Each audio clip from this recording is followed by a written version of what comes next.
I showed up to help my family move into their new house. When I got there, the doors were locked. I called my dad, he said. We didn't need your help. My mom texted, we got it covered. I left without saying a word. Days later, they were begging for my help. Too late. So, let me set the scene. I'm Ben, 28, and for most of my life, I've been the person my family calls when things go sideways. I'm the fixer, the responsible one. If something needs to be done, especially something physical like moving, fixing stuff, or setting up, I'm the one who shows up. I've never really minded, even though it often feels like my parents only call on me when it's convenient for them. It's just always been part of the role I play in the family. Now, my parents, Carl and Linda, had been talking about moving for a while. The house they lived in had always felt a bit too cramped for them, and Carl had been pushing this idea of buying something bigger for a few years. At first, I didn't really take them seriously. My parents weren't the type to make drastic changes, especially financially. But then, one day, my mom mentioned they'd found a house, a perfect one, and they were closing on it. I didn't even have time to process it before they were deep into the moving preparations. I didn't mind helping, of course. It was a huge task, and I knew they'd need help with packing, lifting, and organizing the move. They were both getting older, and I had the time and energy. I also figured it'd be a good opportunity for us to spend some time together. But there was something about this move that felt different, something off. I couldn't put my finger on it, but I had a gut feeling that things wouldn't go as smoothly as they made it sound. Moving day rolled around, and I was ready. I'd cleared my schedule, packed up some tools, and drove to their new house early in the morning. The last time I'd seen the house was a few weeks before, when they were just getting started with the renovations. I was eager to see how much progress had been made. When I pulled up to the new house, the first thing I noticed was the chaos. The front yard was littered with boxes, and the garage door was open, revealing even more piles of stuff. It was clear they hadn't even started moving in yet. I thought I'd help them get organized, maybe start unpacking some of the heavier things. But as I walked toward the front door, I noticed something strange. The house was eerily quiet. I knocked a few times, figuring they might be upstairs or in the back, busy with something. But there was no response. I knocked again. Still nothing. I checked my watch, figured they'd be awake by now, but I didn't hear any sounds of activity inside. Feeling a little awkward, I tried the door handle. It was locked. At this point, I was a little confused. I knew they were planning on moving in, so why wasn't anyone around? I stood there for a few moments, trying to figure out if maybe they'd gone out for breakfast or if they were just in the middle of some other task I didn't know about. I pulled out my phone and called my dad. It rang a few times before he picked up. Hey, Dad. It's Ben. I'm here. The door's locked. Do you want me to wait outside or, we didn't need your help today, Ben, he said, sounding distracted and maybe a little annoyed. I blinked, trying to process what he was saying. What do you mean? I thought you needed help moving in. No, we're good, he replied quickly. Your mom and I are handling it. You don't need to worry about it. I felt a flash of confusion. This wasn't like him at all. Wait, are you sure? I drove all the way out here. I even brought some tools to help with the heavy stuff. We're fine, Ben, he cut me off, his tone getting a little sharper. Just head home. We'll be fine without you. There was a pause, and I just stood there for a second, not sure how to respond. Okay, I said, feeling like I had just been dismissed. All right, I'll leave then. And then, just like that, he hung up. I stood there in front of the house, my hand still holding the phone, staring at the door. The entire situation felt wrong. Not just the fact that I had driven all this way for no reason, but the way my dad had spoken to me, it was almost like I wasn't welcome. It stung. We weren't super close, but I thought we had a decent relationship. It had never been like this before. I decided to try one more thing. I shot my mom a quick text. Hey, Dad said you guys are good with the move, but I came over to help. Is everything okay? I waited for a few minutes, checking the time and pacing a little in front of their new house. Finally, my phone buzzed. I pulled it out, half expecting an explanation or maybe even an apology. The message from my mom was short, almost to the point of being cold. We got it covered. Don't worry about us. I stood there for a long time after reading that, trying to make sense of what had just happened. Here I was, ready to help, and both my parents had told me in no uncertain terms that I wasn't needed. I had no idea why they'd suddenly decided I wasn't part of the equation, but it hurt. And it wasn't just the fact that they didn't need me, it was the way they'd brushed me off, like I didn't matter. I felt a knot tighten in my stomach. I had to make a decision. I could stand here and wait for them to maybe come around, but it felt like they were shutting me out. So, I did the one thing that felt right in the moment. I turned around, got back into my car, and left without saying another word. As I drove back home, I couldn't shake the feeling that I'd just been dismissed. But what stung the most was that I hadn't even been given the chance to offer them any real help. I had done everything right. I showed up, prepared to put in the work, and all I got in return was a cold shoulder. Days passed, and I didn't hear a word from either of them. I didn't reach out, either. I had a lot of things on my mind, but that whole interaction kept bugging me. What was the point of me being there if they didn't want my help? Then, a few days later, I got a text from my mom. Hey, Ben, we could really use your help with unpacking. Can you come over? The place is still a mess, and we need a hand. I read the text a few times. I knew exactly what I should do. I could have gone right over, helped them, and pretended like everything was fine. But something inside me told me not to. I wasn't ready to go back just yet. Not after how they treated me. I spent the next few days in a haze, not knowing exactly what to think. I kept rereading that text from my mom, letting the words sink in. We could really use your help with unpacking. Can you come over? The place is still a mess, and we need a hand. It felt almost like they were trying to act like nothing had happened. But how could I just forget what had transpired? How could I let them get away with treating me like I didn't matter? I won't lie. A part of me wanted to go over there, help them out, and pretend like everything was fine.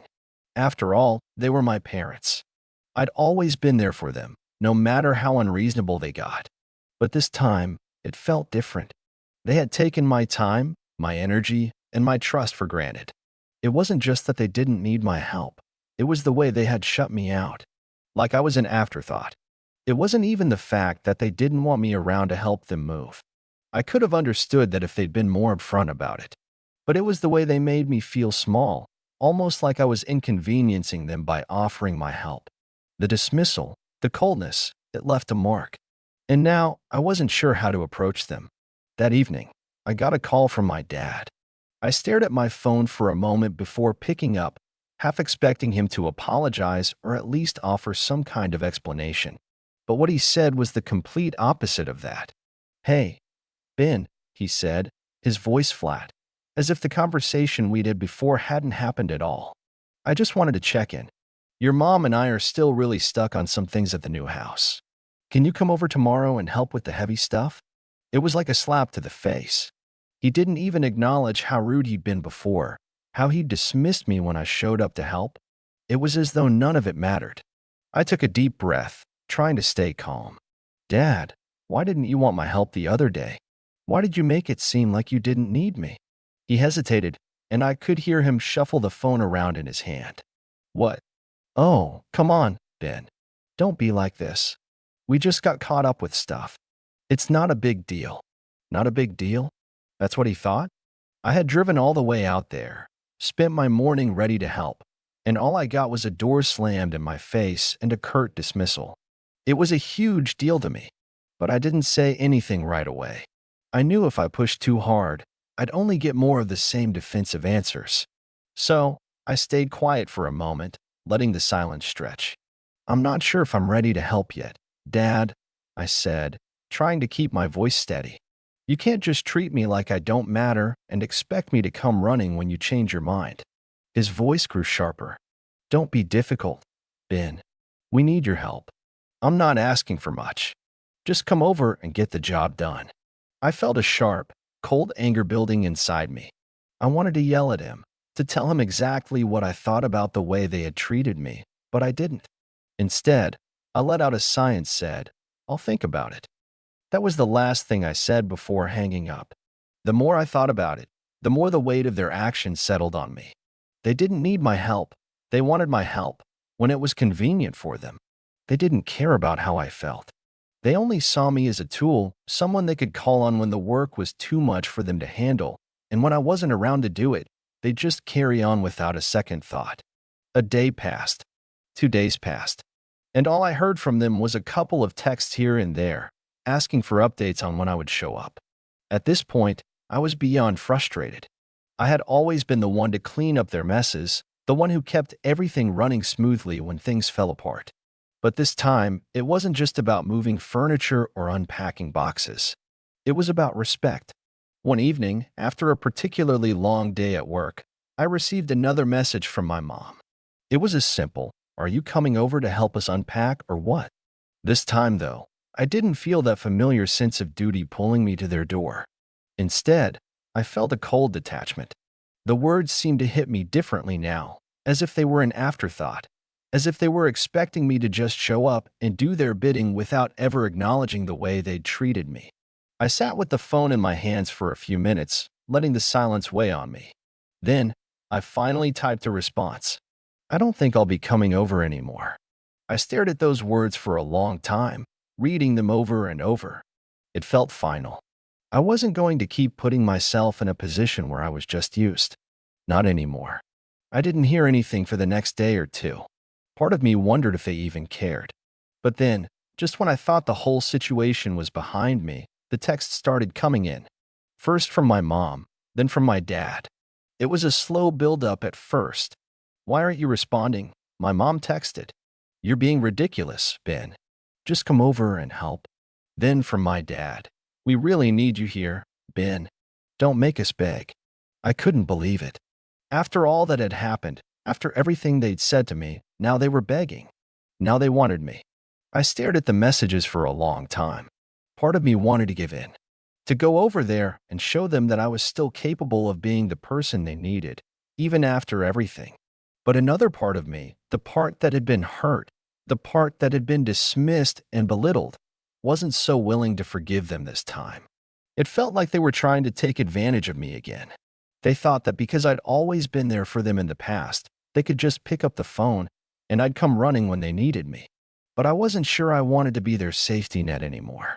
It was strange, really, how quickly things had shifted. For most of my life, I had been the one who did everything. I was the one who showed up when they needed help, the one who cleaned up the messes they'd left behind, the one who always forgave, always made excuses for their behavior. But somewhere along the way, I started to wonder if they saw me as more of a convenience than a son, a tool they could use when they needed something and discard when they didn't. I could hear the desperation in their messages, and it stung. The same people who'd pushed me away, who'd told me my help wasn't needed, now couldn't seem to get their hands on enough of it. It wasn't just about the moving anymore. It was about them treating me like I didn't matter until they had a use for me. And for the first time, I was beginning to realize that I had the power to stop letting them do that. But that didn't mean I was ready to make it easy for them. I didn't respond to the text right away. I sat with them for a while, thinking. It felt good to have the control for once, to not be the one jumping to fix everything. But as much as I was hurt, I knew I couldn't just leave it at that. I had to make them understand how it felt to be cast aside, to be treated like an afterthought when it suited them, and then begged for help when things got tough. They needed to learn that I wasn't always going to be their backup plan, that I deserved more than what they had given me. The next day, I got a call from my mom. It was the same tone she'd used in her texts, urgent, almost pleading. "Ben," she said, sounding exasperated, "you have to come help us. The place is a disaster. We're completely overwhelmed, and we can't do it without you. Please." I let it ring for a moment, not answering. I wanted to let her sit in the silence for a while, just like I had done. I wanted her to feel how I felt when they'd ignored me that morning, when they'd told me I wasn't needed. After a few rings, I finally picked up. "Mom," I said, keeping my voice steady, "I'm not coming over. Not today. Not unless you're ready to have a real conversation about how you treated me." There was a pause on the other end of the line. I could practically hear her brain working, scrambling to figure out what had just happened. She wasn't used to me refusing. She was used to me being the dependable one, the one who came running the second they called. Ben, please, she said, her voice dropping a little. We're really in a tough spot here. It's not just about the boxes. We need your help with everything. I can't do this without you. Just come by for an hour, and then you can leave if you want. We'll talk, okay? I could hear her desperation, and part of me felt the tug of guilt. But I knew this wasn't about helping them move. This was about something bigger, something I hadn't really allowed myself to admit until now. It was about teaching them a lesson. It was about standing my ground for once. I'm not coming over, I repeated, more firmly this time. Not unless you can admit what you did. I want you to understand how hurt I was, how you made me feel when I showed up, and you acted like I was nothing. You don't get to treat me that way and expect me to just forget it. Not anymore. There was a long silence, and for a second, I wondered if she was going to hang up on me. But then she spoke, her voice quieter this time. I didn't mean to hurt you, Ben. We just didn't think. Things got chaotic, and exactly. I cut her off. You didn't think. You never do. You just take and take, and when I stop giving, you act like I'm the one who's being unreasonable. I let that hang in the air for a moment. I wanted her to feel it, to understand the weight of my words. She had to realize that I wasn't going to be the one to always pick up the pieces anymore. I'm sorry you feel that way, she said finally, but it didn't sound like a real apology. It sounded like she was just trying to smooth things over, hoping I would cave. But I didn't. I'll think about it, I said, before ending the call. The next few days were quieter. My parents didn't reach out as much, and I didn't initiate contact either. It felt strange, not talking to them. But it also felt freeing. I didn't feel like I was at their mercy anymore. I wasn't just the person who cleaned up after their mistakes. And as the days passed, I began to wonder if they even noticed the distance I was putting between us. Then, about a week later, I got another text from my dad. It was brief, just like the others, but this one hit a little differently. Ben, we've hit a wall. Can you come over and help? It's getting pretty bad here, and we really need you. Please. At that point, I was done with the emotional games. They were trying to guilt me, trying to manipulate me back into the role they'd always assigned to me. But I wasn't going to fall for it. Not anymore. I took my time to respond. When I finally did, I made it clear how things were going to go from now on. I'll help you when you start treating me like an equal. When you stop using me only when it's convenient for you. I won't just come running anymore. I didn't expect an immediate response. It was clear they hadn't learned yet. But it was important to me that they understood this wasn't just about moving boxes anymore. It was about respect. It was about standing up for myself.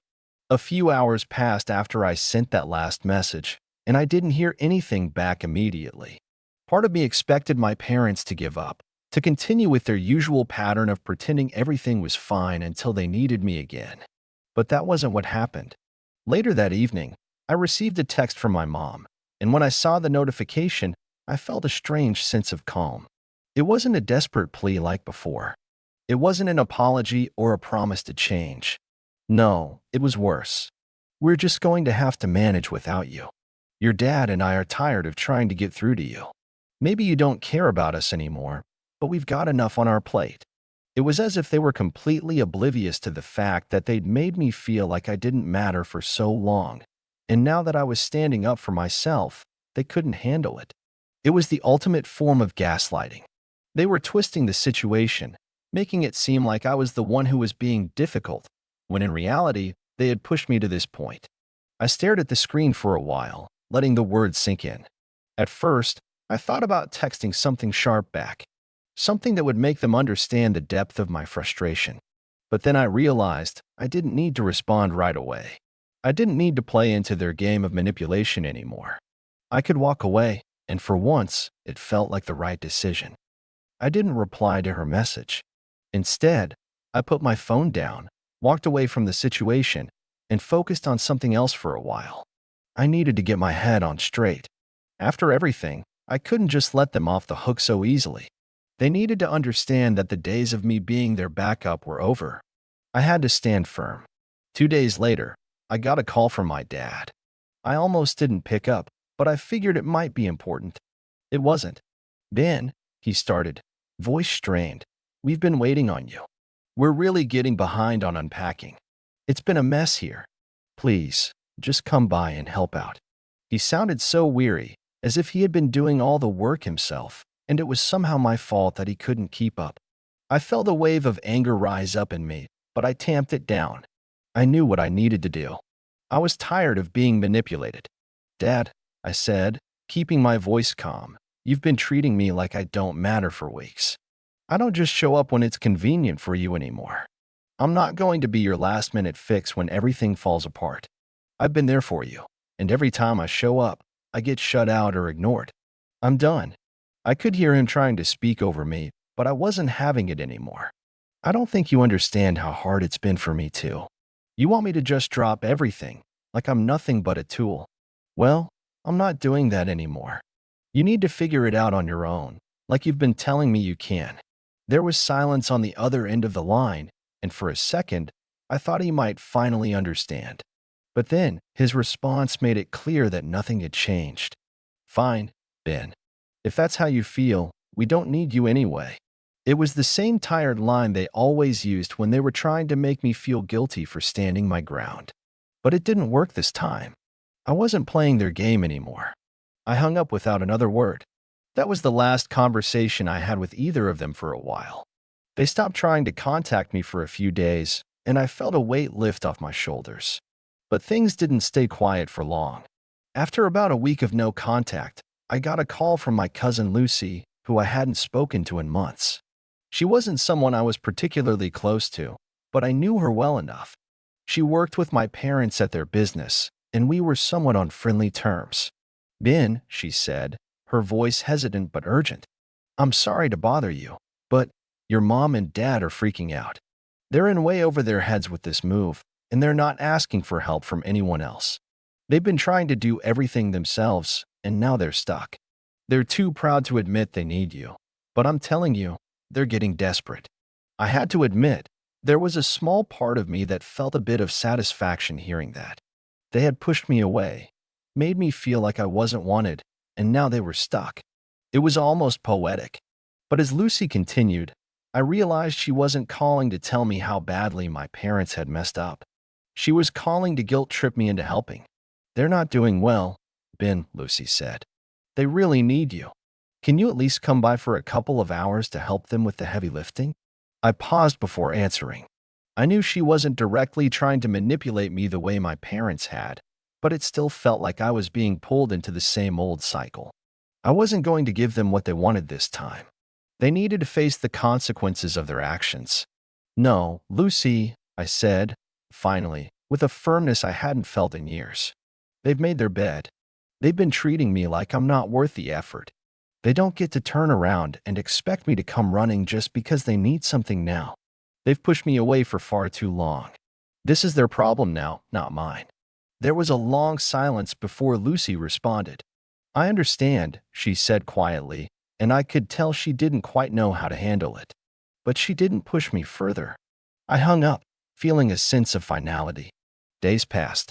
I stayed away from my parents and continued living my life without their constant demands. I didn't feel guilty anymore. For the first time, I realized that I didn't have to sacrifice my happiness for their convenience. And that was a revelation I didn't expect to come from a simple move. Eventually, I got a message from my mom, but this time it wasn't the usual, "We need you" text. It was more subdued, like they had finally realized they had pushed me too far. Ben, we messed up. We're sorry for how we treated you. We never meant to make you feel worthless. I could tell that she was trying, but it felt like too little, too late. The damage had already been done. I didn't respond to the message. I didn't need to. They had made their bed. They had taken me for granted for so long, and now they were finally seeing what that cost them.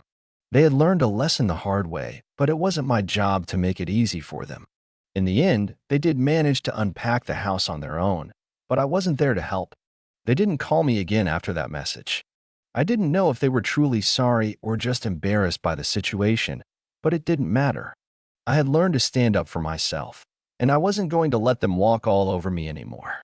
As for me, I moved on with my life. It wasn't easy, but it was worth it. I learned that family isn't about who can be the most convenient when you need them. It's about respect. And I wasn't going to let anyone take mine for granted ever again.